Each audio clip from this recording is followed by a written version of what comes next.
歌剧魅影。加斯东·勒鲁。第4章。5号包厢。阿尔芒·蒙沙明写了很多回忆录，特别是关于他当经理的那段时间。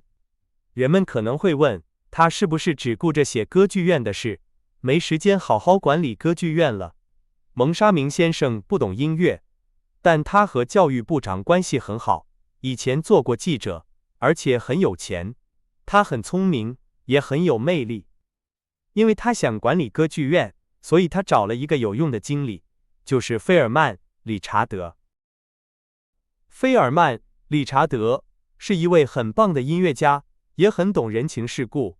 剧院评论在他上任的时候这样写他：费尔曼·理查德先生大概50岁，个子很高，身体很壮，但是不胖。他很有礼貌，脸色红润，头发很浓密，稍微有点短，像刷子一样，胡子和头发颜色一样。他的表情有点忧郁，但是他的眼神很坦率，笑容也很迷人。费尔曼·理查德先生是一位非常优秀的音乐家，他很会作曲，对音乐理论也很了解，他的作品很宏伟。他出版了很多室内乐、钢琴曲，还有很有创意的奏鸣曲。他的作品《赫拉克勒斯的死亡》在音乐会上演出，让人想起了格鲁克。格鲁克是费尔曼·理查德先生很崇拜的老师。虽然他很佩服格鲁克，但是他也同样佩服皮奇尼。理查德先生喜欢他发现的一切。他对皮奇尼很佩服，对梅耶贝尔很尊敬，对齐马罗萨很高兴。没有人比他更欣赏韦伯的天赋。至于瓦格纳，理查德先生说，他是第一个理解瓦格纳的人。我不想再引用了。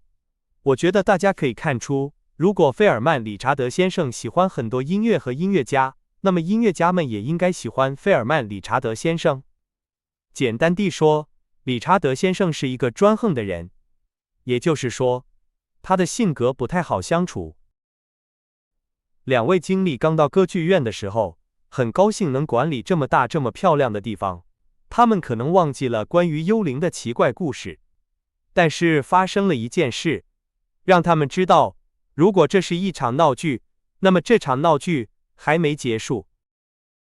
费尔曼·理查德先生那天早上11点到了办公室，他的秘书雷米先生给了他6封没拆开的信，因为信上写着私人2个字。其中一封信立刻引起了理查德先生的注意，因为信封上的字是用红墨水写的，而且他好像在哪里见过这种笔记。他很快就想起来了，这就是他们用来写条件清单的笔记。他认出了这种笔记很粗糙，像小孩子写的。他打开信，读道：我亲爱的经理，请原谅我打扰您。您现在一定很忙，在决定歌剧院艺术家的命运，更新合同，签订新的合同。您对剧院很了解，对观众也很了解。您做这些事情的时候，让我这个老家伙感到惊讶。我知道您刚刚对卡洛塔、索雷利和小雅梅斯做了什么，也知道您在其他人身上发现了什么优点。我说这些话的时候，您知道我在说谁？当然不是卡洛塔。他唱歌很难听，不应该离开大使馆。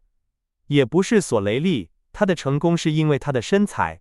也不是小亚梅斯，他跳舞的时候像一头牛在草地上走。我说的是克里斯汀达埃，他的天赋很明显，但是您因为嫉妒，不让他参加重要的演出。总之，您可以自由地管理您的生意，不是吗？我想让您在克里斯汀达埃离开之前，让他唱西贝尔的角色，因为他上次唱玛格丽特的角色很成功，所以不能再唱了。我还请您不要安排我的包厢，因为我听说我的包厢被您租出去了，这让我很不高兴。我一开始没有抗议，因为我不想惹麻烦。后来，我以为您的前任德比恩先生和波利尼先生忘记告诉您我的要求了。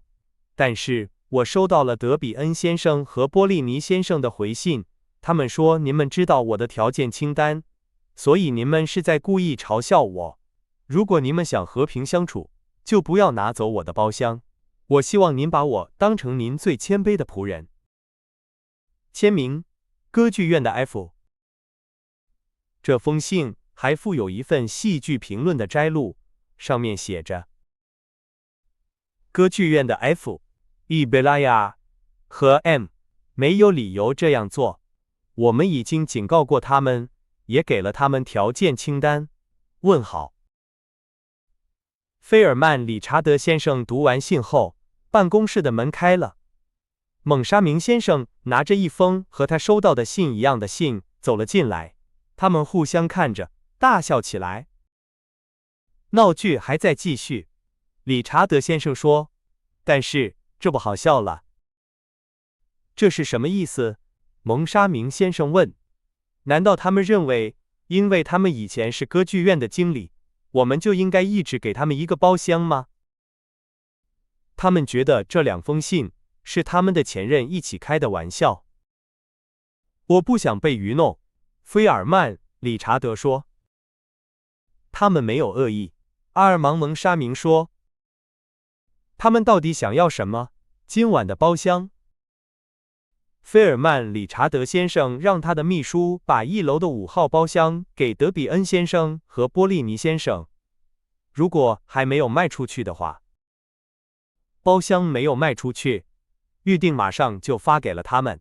德比恩先生和波利尼先生分别住在斯克里布街和卡普辛大道，另一个人住在奥贝尔街。歌剧院幽灵的2封信都投到了卡普辛大道的邮箱里。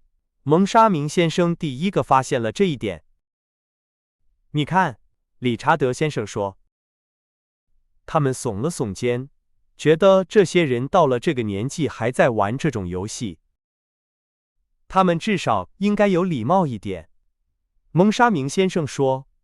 你看他们是怎么说卡洛塔、索雷利和小雅梅斯的吗？这些人很嫉妒，他们甚至还在戏剧评论上花钱。他们没有别的事情可做了吗？对了，蒙沙明先生补充说，他们好像对克里斯汀达埃很感兴趣。您和我都知道，那个女孩很谨慎，理查德先生回答说。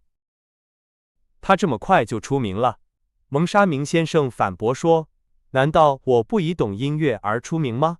但是我不知道高音谱号和低音谱号的区别。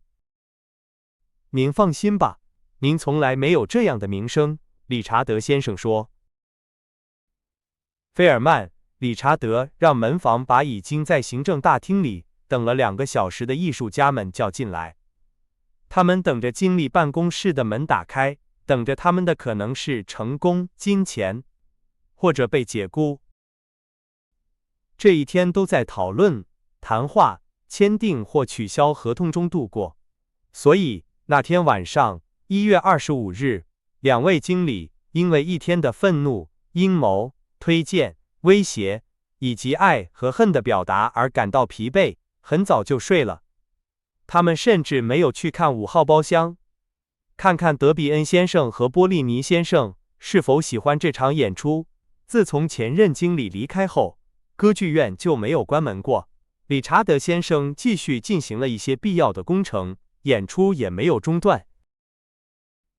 第2天早上，理查德先生和蒙沙明先生在邮件里发现一封是幽灵的感谢信，信里写着：我亲爱的经理，谢谢，昨晚很棒，达 A 很棒，照顾好合唱团，卡洛塔唱歌华丽，但是很普通。我会给你写关于24万法郎的事情，准确的说是233424法郎70生丁，因为德比恩先生和波利尼先生已经给了我6575法郎30生丁，这代表了我今年头10天的养老金，因为他们的特权在10号晚上结束了。您的仆人，歌剧院的1。另一封是德比恩先生和波利尼先生的信。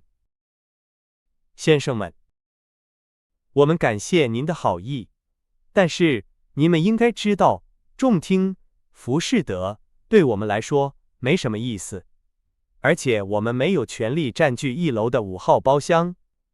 这个包厢是属于那个人的。我们在和你们重读条件清单的时候，和你们说过这个人，这是第63条的最后一段。请接受我们的感谢，先生们。这些人开始让我烦了。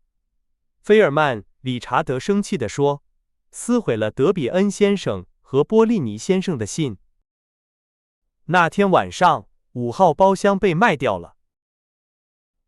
第二天早上，理查德先生和蒙沙明先生到了办公室，发现了一份关于前一天晚上在1楼5号包厢发生的事情的报告。以下是报告的主要内容。我觉得有必要，检察员写道。今晚，检察员在前一天晚上写了他的声明，请一位警察2次把5号包厢的人带走，一次是在第2幕开始的时候，一次是在第2幕中间。这些人第2幕开始的时候才到，他们的笑声和奇怪的评论引起了骚动，周围的人都在抱怨，大厅里的人开始抗议。服务员来找我，我去了包厢，警告了他们。这些人好像精神不太正常，说了一些愚蠢的理由。我警告他们，如果再发生这种事，我就会把他们带走。我还没来得及出去，就又听到了他们的笑声和大厅里的抗议声。我带着1名警察回来了，他把他们带走了。他们抗议，还在笑着，说如果不退钱，他们就不会离开。最后，他们安静下来了，我让他们回到了包厢，但是笑声又开始了。这次我彻底把他们赶走了。把检察员叫来，理查德先生对他的秘书喊道。秘书已经读了报告，用蓝色铅笔画了线。秘书雷米先生24岁，留着胡子，很优雅，外表很好，穿着一件很合身的衣服，这是那个时代的工作服。他很聪明，但是面对老板的时候很害羞。他每年赚2400法郎，是经理付给他的。他的工作包括看报纸、回信、分发包厢和优惠券，安排约会，和等候室里的人说话，去看生病的艺术家，找替补演员，和人事主管协调。最重要的是，他是经理办公室的门卫，但是他没有因此得到任何报酬，而且可能会被解雇，因为他的职位没有得到政府的承认。所以，秘书已经派人去找检察员，让他进来。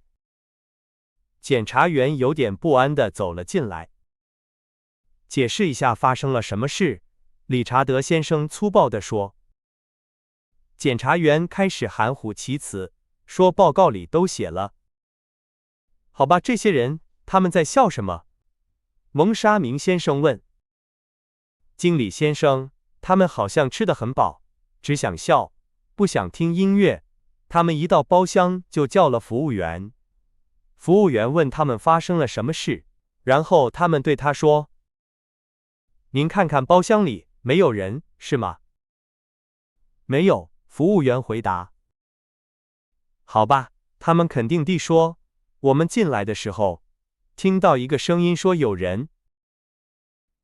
蒙沙明先生忍不住看了理查德先生一眼，但是理查德先生一点也没笑。他已经听过太多次这种玩笑了，所以他很容易就看出来，检察员讲的故事就是那些一开始会逗乐，但是后来会让人很生气的玩笑。检察员为了得到蒙沙明先生的同情，也想笑，但是他笑得很尴尬。理查德先生的目光让他感到害怕，他立刻变得很后悔。好吧，这些人到的时候，理查德先生咆哮着问道：“包厢里没有人吗？”没有人，经理先生，没有人。无论是右边的包厢，还是左边的包厢。我发誓，我可以保证，这肯定是一个玩笑。服务员说了什么？哦，服务员说这是歌剧院的幽灵。哇！检察员嘲笑地笑了笑，但他意识到他再次犯了错误，因为他刚说完这些话，理查德先生的表情就从阴沉变成了愤怒。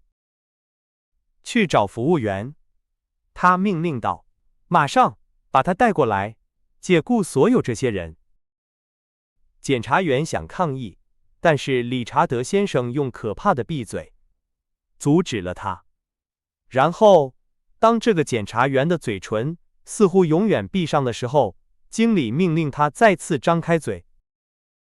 什么是歌剧院的幽灵？他小声问道。但是检察员现在说不出一个字。他绝望地做着哑剧，表示他什么都不知道，或者更确切地说，他不想知道什么。您见过歌剧院的幽灵吗？检察员用力地摇了摇头，否认见过。对您来说更糟，理查德先生冷冷地说。检察员睁大了眼睛，想知道为什么经理说出了那句不祥的对您来说更糟。因为我要和所有没有见过他的人算账，经理解释道。既然他在到处都是，那么在任何地方都看不到他是不可接受的。我喜欢人们做好自己的工作，